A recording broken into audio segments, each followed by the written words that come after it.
ఆ ఊరి చెరువులో మట్టి తవ్వుతూ ఉండగా అద్భుతం జరిగింది. జేసీబీ బకెట్కి బలమైన వస్తువు తగలడంతో తవ్వి తీశారు. తీరా చూస్తే సూర్య భగవానుడి విగ్రహం బయటపడింది.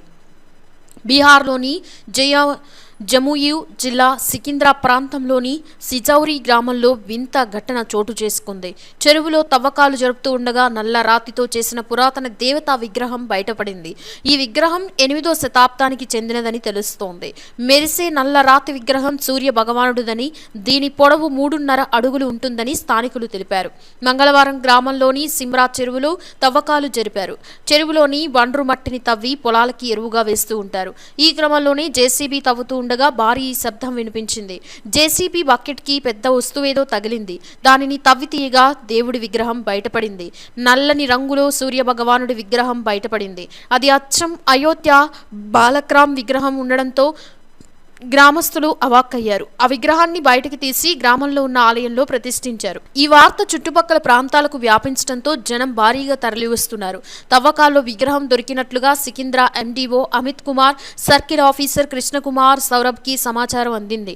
ఇద్దరు అధికారులు హడావుడిగా గ్రామానికి చేరుకొని విగ్రహాన్ని పరిశీలించారు. ఈ సమాచారాన్ని పురావస్తు శాఖ అధికారులకి చేరవేశారు. ఆ విగ్రహాన్ని మ్యూజియానికి తరలించాలని అనుకున్నారు. కానీ ఊళ్ళోనే ఉండాలని గ్రామస్తులు పట్టుబట్టారు. సూర్యదేవుడి విగ్రహాన్ని ఆలయం నిర్మిస్తామని గ్రామస్తులు చెబుతున్నారు. దీనిపై నిర్ణయం తీసుకునేందుకు చుట్టుపక్కల గ్రామస్తులతో కలిసి సమావేశం ఏర్పాటు చేశారు.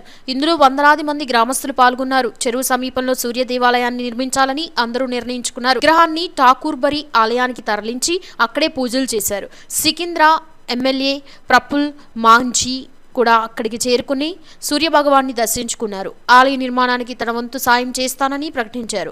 భద్రత కోసం అక్కడ సీసీ కెమెరాలను కూడా ఏర్పాటు చేస్తున్నారు. కిరీటం ఉన్న ఈ సూర్య భగవానుడిని విగ్రహం ఎంతో అరుదైనదని పురావస్తు శాస్త్రవేత్త డాక్టర్ రవిశంకర్ కుమార్ గుప్తా తెలిపారు. ఈ విగ్రహం 8వ శతాబ్దానికి చెందినదని, ఇది విరిగిపోదని, చాలా దృఢంగా ఉంటుందని చెప్పారు. అయితే అధికారులు మ్యూజియానికి తరలించాలని కోరుతూ ఉండగా గ్రామస్తులు మాత్రం ఎవరికి ఇచ్చేది లేదని స్పష్టం చేస్తున్నారు.